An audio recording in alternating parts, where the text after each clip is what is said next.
ladies, this is Amber Mellon and welcome to my channel. If you are new here, girl, don't forget to hit that subscribe button and that notification bell so you never miss an upload from me. And if you are not new here, then hey girl, how are you doing today? Thank you ladies so much for tuning in to another video. Welcome to my channel. Today's video is about my 2-week weight symptoms plus my first trimester symptoms and things I've been craving and just what's been going on with me for the first trimester. So I'm really excited to do this video. Currently I am 15 weeks by the time you see this video, and next Tuesday I will be 16 weeks, okay? And so far I'm feeling pretty good. We do know the gender of this baby, so I have to be really careful not to reveal it, but we do know the gender of the baby. We found out at 14 weeks through a blood test is how we found out. So I can't wait to share that with you ladies. So let's jump into this video. So as far as my 2-week weight symptoms, like I told you ladies before, when I found out I was pregnant, I didn't really have any like major symptoms that stood out to me that possibly would have let me know I was pregnant. So I do have my book here, and I just wrote some things down, just going over what's been going on with me, and so hopefully I don't forget anything. So as far as like my 2-week weight symptoms, one of the first things I noticed was sore boobs, and I still didn't really feel like that was an indicator as far as me being pregnant, because I always have sore boobs when it's when my cycles come. So but I did notice that one night when I was turning and woke up to drink water, my boobs were on fire. They were like extremely tingly and felt hot. And it was just that one time, that one night that I noticed. I was like, man, my boobs are, more sore than normal. It was just, during late at night, I had woke up to get water and I switched positions and I just noticed my boobs was on fire. And that was that one moment was one of the things that stuck out to me, like, that's different. So the next thing that I noticed I had, which I mentioned before, is insomnia. I couldn't go to sleep for the 2 weeks. I was going to bed every night at like 3 o'clock in the morning because I just could not go to sleep, and I thought it was weird. So I did look it up to see if that was a symptom, and I heard insomnia can be a pregnancy symptom. I wasn't sure or not, but I just thought it was weird that I just was having problems going to sleep and just could not go to sleep at all. And one of the things I attributed to not going to sleep was, I was excited that I could possibly be pregnant, but still, I just thought it was ridiculous that I was having a hard time going to sleep. And then the next symptoms is just normal period-like symptoms, just your normal mild cramping before your period comes. I did not have any spotting when I found out I was pregnant, or I did not have any spotting leading up to me finding out I was pregnant. I didn't have spotting at all. So if there's any ladies out there and you're in your 2-week wait and you're not really having any symptoms, you don't have any spotting, I wouldn't fret about it, because it's still a possibility that you could be pregnant. You just have to be a little patient and wait until you're like 3-4 days late, okay? Let's see. And one of the things that I noticed that was weird during my 2-week wait was when I looked at my boobs, I could see my veins like very clear. Like, of course I'm light skinned, but I've never seen veins go through my chest like that before. And there was like a green, like a dark green, you could see them, and I would see them go through my chest all the way up to my shoulders and through my arms. And I wish I could show you ladies just this top part, but when I first seen that during the 2-week wait, I was like, I even showed my husband, I was like, do you see this? Do you see these veins just traveling all the way? Like, you could just see it. It was just really weird. I could see it from my chest all the way, to my arms. It was just really weird. So it was a very visible green color. So that was basically my 2-week wait symptoms. Nothing really crazy. Didn't have any fatigue, didn't feel nauseous, didn't feel sick, wasn't gagging, didn't have any aversions. I just had you know, very few symptoms that kind of stood out, but not really. So now let's get into the first trimester symptoms. So far, baby has been really easy on mommy, okay? Baby has been really good during this first trimester, so I cannot complain. You know, currently I'm in my second trimester, so I still have 2 more trimesters to go, so we'll see how things change in the next video. But currently, baby has been really good to mommy and taking it easy as far as what I hear most women go through. You're gonna hate me. I haven't had any morning sickness. I have not thrown up not one time, okay? Now, I will say that I have had moments where I feel queasy, like the very top of my stomach feels queasy. You know how you get that queasy feeling where you don't feel like you're gonna throw up? You don't really feel nauseous, but it's just like a queasy feeling, like just a yucky little feeling at the top. I have had those if I wait too long to eat, or if I don't take my prenatal vitamins for some reason. I'll start to feel queasy and a little nauseous, but I have not. I am just thankful. I'm like, okay, I will take the rest of the stuff that comes with pregnancy, because I have not had morning sickness, haven't been throwing up, haven't been feeling nauseous all day. I haven't experienced that, so I'm really happy about that, okay? Don't hate me, ladies. All right, so one of my first trimester symptoms that was just a constant thing for me is my boobs were sore all the time. Like, you know, and my husband couldn't hug me too tight. You know, my dog, when he would you know, crawl up on top of me, or, you know, I would brush up against the dresser or the door, like it would feel like somebody cut me. Like, my boobs were so sore. So that is one thing that has been constant throughout the whole, like, towards the end of my first trimester. I would say around 12 weeks. I would say around 11 weeks is when it started to like lighten up and taper off. Currently, I don't have that like very sore tingling feeling. Now, if I do press up against my chest too hard, it will feel uncomfortable, but not like how it was before. But when once I found out I was pregnant, it was like my boobs were just like on fire. So that was one of the things that I did have to deal with, was extremely sore boobs. I mean, if I brushed up against something, it felt like somebody cut me with a knife. So that was one of the things I had to deal with. Another thing that I've had first trimester is extreme fatigue. Your girl was taking naps every day at 2 or 3 o'clock, and they were like 4 or 5 hour naps. And I just could not help it. I would just sit down on the couch, I would put my blanket on me, and I would just go to sleep sitting straight up like an old woman. And my husband would be like, you are knocked out. And even when I was at work for the 2 weeks before I found out, no, after I found out, I think I was at work for like a week, and I noticed that when I didn't have any clients in the salon, I was taking naps. So that was one of the big things, is being tired all the time. Your girl was taking naps all the time, just tired.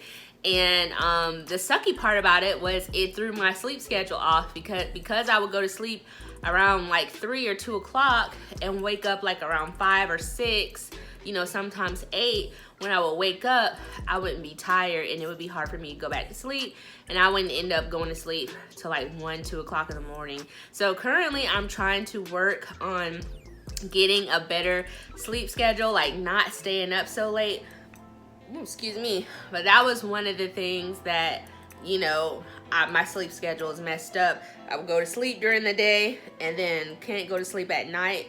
And then when I do finally go to sleep, I don't wake up till like 10 o'clock in the morning. That's basically, unless I have a doctor's appointment or I have somewhere to be, I don't wake up until 10 o'clock in the morning, which is not like me, because, you know, before all of this, you know, I like to be up by 8 o'clock, no later than 9 o'clock. I have not been getting up until 10 o'clock, sometimes almost 11 o'clock in the morning. But yeah, I need to get my sleep schedule back on track, because I will be having to go to work soon. So enough rambling about that. Another thing that I had was a lot of sneezing. Like, I don't know if pregnancy opens up your sinuses and makes you more prone to like dust, if there's dust in the air, but tons and tons of sneezing. Every morning when I wake up in the morning, I have all this gunk in my nose. you know, have to blow my nose. And then I always notice like dry blood, as if maybe my nose was bleeding while I was asleep. And then when I wake up in the morning, have to blow it, I just notice dry blood.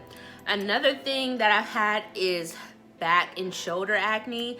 I normally don't have problems with acne period anymore. I used to when I was a teenager and a younger adult, but I've got a good skincare routine. I know what works, and I don't really get bad acne, especially on my shoulders and my back. It's almost like my skin on my body was getting oilier, and so that's one thing I didn't like, was the acne on my shoulders and the acne on my back, and just a breakout for no reason. Like, it's not like I'm drinking sodas or whatever, just acne on my shoulders and back for no reason. And I hate to feel little tiny bumps.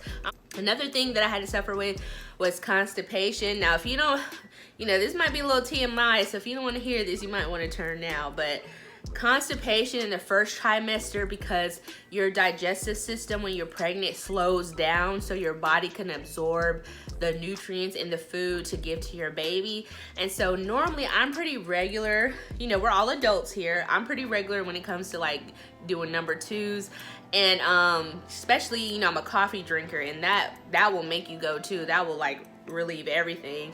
And just not drinking coffee and just everything slowing down, oh my gosh, the constipation was the worst. And I noticed when I slacked up on drinking my water, it made it worse. It made it so uncomfortable to go to the bathroom. So that was one of the things I had to adjust, and I had to like, okay, Amber, if you don't want to have this problem with going to the bathroom, you need to drink more water, because everything is slowing down, and you need water to be able to, you know, go comfortably and not be in pain, basically. But that was also one of the things that I was suffering with. So not being constipated and not being able to go to number two regularly. And another thing is like gas trapped in the top of your stomach. So one of the things that I cannot eat now that I'm pregnant is broccoli. And I love broccoli. I love lemon pepper broccoli. But basically one night I ate some broccoli, and I didn't know that broccoli causes gas. I didn't know this because I eat broccoli all the time and it doesn't give me gas. So one night it woke me up out of my sleep, and my stomach was hurting, like hurting so bad. Like I almost this was earlier in my pregnancy. It was just after I found out I was confirmed the pregnancy, and I found out I was 5 weeks. The gas was so bad. I literally thought I was having a miscarriage. Like I really did. I was like, oh my gosh, don't tell me this is gonna be how it is. But I was in so much pain. I had to lay on the floor, and I had to lay on the floor for like 5-10 minutes sweating. I was hot. That broccoli really messed me up. And so once I was able to kind of get my composure and let the pain kind of pass enough for me to even get back on the toilet and try to relieve myself, that's when once I relieved myself, it just went away like it never happened. And I was like, oh my gosh, I cannot believe broccoli just did this to me. So your girl does not eat broccoli at all, not while I'm pregnant. Now when I have the baby, I will try broccoli again, but right now I do not trust broccoli. Broccoli did me wrong. It gave me super bad gas cramp. Thought I was having a miscarriage, and your girl is not messing with broccoli no more. Another thing that I get is I do get gas pains just randomly sometimes, just for no reason. Like I'll be fine, and then all of a sudden, you know, the top of my stomach will feel queasy. Like if I eat like pizza and it's, you know, greasy with cheese, or you know, if I eat something greasy, my stomach will just feel queasy, and sometimes I'll just get gas pains for no reason, and it's just very uncomfortable. So it's the top of my stomach. It just has a queasy feeling, and normally I'll eat like some mandarin oranges, which I really love. Mandarin oranges makes me feel so good. I ate mandarin oranges like crazy the whole first trimester. I kept them in the refrigerator. I love mandarin oranges. All right. So now I'm gonna get into cravings and food aversions and what the baby likes and doesn't like. So this baby does not like sugar, okay? Now there was a point in time where I was craving like my sugary cereals I used to eat growing up as a teenager. So there was a week where I was craving Captain Crunch and Golden Grams. Like, it had to be Golden Grams, and it had to be Captain Crunch with the berries in it. And I was craving that. My husband was like, that is horrible for you. I was like, I don't care what you say, I'm about to go get this Captain Crunch. So that was one of the things I was craving. But this baby does not like sugar. Sometimes I try to eat the stuff that I love. Like, I don't eat a lot of sweets, but some of the sweets I do love, I try to force myself to eat it, and I'll just be feeling like I'm gonna throw up. Like, I want to eat it so bad because it's something I normally enjoy, but the baby would be like, nah, we don't like that. And I'll just feel bad the whole time I'm eating it, and I'll be like, ugh, I can't eat that again. All right, so another thing this baby doesn't like is chicken breast. I don't know what it is about chicken breast, but once I found out I was pregnant, I had opened the freezer and I had a ton of chicken breast, frozen chicken breast. I opened the freezer, looked at it, and I was disgusted by it. I wanted to just throw up. I wanted nothing to do with chicken breast, and it's still the same thing in my second trimester. I don't want nothing to do with chicken breast. I don't want nothing to do with broccoli, all right? And certain sweets, like I love, you know, cake and milkshakes and stuff, and now like my husband mentioned a milkshake, I was like, ew, that sounds disgusting. Even though I love milkshakes, especially from Cookout and Chick-fil-A, but right now it just sounds horrible. So yeah, that's, the baby doesn't like sugar. What else? So the things that the baby likes that I've been craving is like salty foods, like salt and vinegar chips, popcorn, cheese balls, what else? Burgers, fried foods, which are not good, but your girl, I've been loving some. I love Chick-fil-A, the spicy chicken deluxe sandwich at Chick-fil-A, no lettuce, with a Sprite and waffle fries. Like, I love it. Chipotle, Panera bread. Sometimes, you know, I'm just like done, you know, with the fried foods and eating out because I just don't feel like cooking these days. And I'll, you know, eat a peanut butter jelly sandwich, or I'll eat cereal. So right now, my phase for sugary cereal is over. I'm back to like my favorite bland cereals, like multi-grain Cheerios, Basic 4. I love Basic 4 cereal. I can only find it at Walmart. And Lucky Charms is not bad because the only sweet part of it is the marshmallow. So those are the things that I can eat. Yeah, and right now I'm currently craving a lot of watermelon. I like mangoes, pineapple, but the main thing for me right now is watermelon. Like, that's all I want. And I also love these Italian ices, the watermelon flavor and the strawberry flavor. So those are like some of the sweet things I can take, like the ices. And I love the drumstick Nutty Buddy ice creams. I can take those, but a lot of the sweet stuff I normally eat, it just doesn't feel good to me. And currently, as far as like fluids that I'm drinking, I've always been a water drinker, so I still drink a lot of water. I don't really like sodas. If I do drink soda, it's just for my meal, and then I end up throwing the whole thing away. I take a few sips for my meal and I'm done. I do like ginger ale. It still has a lot of sugar in it, but I do like ginger ale. I don't drink it a lot because it has sugar in it, but I do drink it when I just feel like I need that like burn in the back of my throat, or soda. I drink pomegranate juice, and yeah, that's pretty much it. Just drink water, and if I have any juice, it's pomegranate juice, and if I have a soda, it's ginger ale. But most of my fluids I'm drinking right now is water. Oh, another thing that I was craving earlier in my pregnancy, for the first trimester, was hot dogs. Like, your girl just wanted hot dogs all the time, and then that phase just ended. So I can't really say I have any like food cravings. Right, I know as far as like Pacific foods, but as far as like the fruit, right now is watermelon. Like, I cannot get enough watermelon. So I think that's about it. I still love salty foods. I still can't really eat sweets like how I like because it makes me feel sick. And yeah, the first trimester, I didn't feel pregnant at all. I really didn't start feeling pregnant until about maybe 11 or 12 weeks is when I started feeling pregnant, just a little bit. But yeah, when I first got pregnant, I didn't feel pregnant at all, especially without having the nauseous and the morning sickness that most women have. Didn't have it. Well, that's it for this video. I know you ladies want to see a bump shot, so I'm gonna do that for you. All right, ladies, so here is a bump shot. Here is what I'm looking like in the front. As you can see, the belly is poking out really good. And here is what I'm looking out from the side. All right, and currently I am 15 weeks, almost 16 weeks. I'll be 16 weeks next Tuesday. All right, ladies, that's it for this video. I hope you enjoyed this video. Please leave your comments. I would love to hear any of your comments. If any of you are pregnant and are due in October, or you're due in November, or I would love to hear your first trimester symptoms and experience in the comment below. If you are pregnant with me and we're on this journey together, I would love to hear it. And even if you're not pregnant or you're not a mom, I would still love to hear what you have to say. I love you guys, and I will see you in the next video. Bye.